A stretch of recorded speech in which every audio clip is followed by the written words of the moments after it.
Hey, what's up guys, Rev here. Today we're going to go over some recent developments that have many people rightfully concerned about censorship of online content.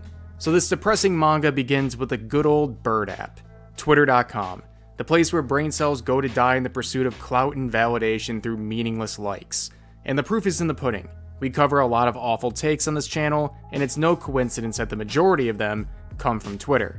And anime is one of the favorite targets of schizos on that app. Fans of the medium are attacked daily for pretty much the same nonsensical reasons. But these problems are alleviated by the fact that normal people are able to use their voice, evidence, and alike to disprove whatever crazy things people are trying to say. Well, ladies and gentlemen, it looks like that's going to be a lot harder to do after these changes we're going to go over. So here we have Jack Dorsey, the longtime CEO of Twitter. This living soy jack meme has been quite the nefarious character over the years. He's one of those big tech bros that's constantly being summoned in front of the congressional committees and being grilled about the very apparent wrongs he and his app have committed. And much like his comrade and fellow extraterrestrial Mark Zuckerberg, Jack Dorsey's go-to strategy when facing consequences is to say, I don't know, or I'm not sure and I'll have to get back to you on that.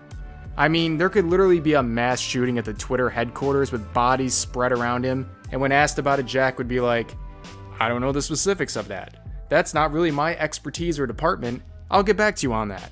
And over the years, Jack has become more meme than man, even on his own poorly run platform, mainly coming from criticism stemming from the unfair application of the site's rules and censorship. One man's death threat is another man's freedom of expression, while one man's innocent posting is another man's death threat. It just depends on who's saying it. Nothing really makes sense around there, and where you lie on the political spectrum plays a big role, I hate to say. But things have taken a huge turn because yesterday Jack Dorsey abruptly stepped down from the role of Twitter's CEO, ending a decade and a half of being a spineless loser steering that ship. And trust me, I get the excitement of seeing this man go down, but just like the fall of any right-suppressing leader, the collective anxiety and fear only gets worse when you stop to consider what kind of a person would replace him. Liberator or rights killer? You just have to wait and see. Well, guess what? We don't have to wait because Twitter immediately announced its new CEO, Parag Agrawal. I am not saying that right. Now this man looks pretty non-threatening until you realize this goober will control how billions communicate, and good old Parag has already made his opinions known on the matter. In November 2020, in an interview he stated that our role is not to be bound by the First Amendment, focusing less about free speech, but thinking about how the times have changed. So anytime a private company like this says that they're not bound by the First Amendment, even if legally true, you should be nervous. There's a lot of bad opinions out there, but I don't think they should be censored because I don't like them, or they're offensive to me or some other people. My belief is that bad speech should be combated with more speech drowning it out and disproving it, but that's not the approach here.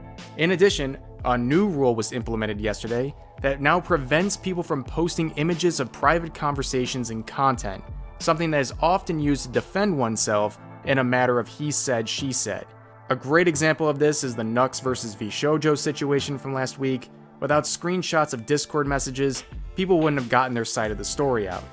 But with this new rule, if someone's saying something inflammatory about you and you have the literal smoking gun containing your private messages with them that'll disprove what they're saying publicly, you risk a suspension to defend yourself with that evidence.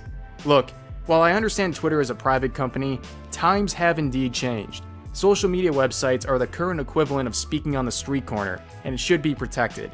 The overwhelming majority of people in the world use social media, and censoring speech willy-nilly does impact people's rights, and it's disappointing to see.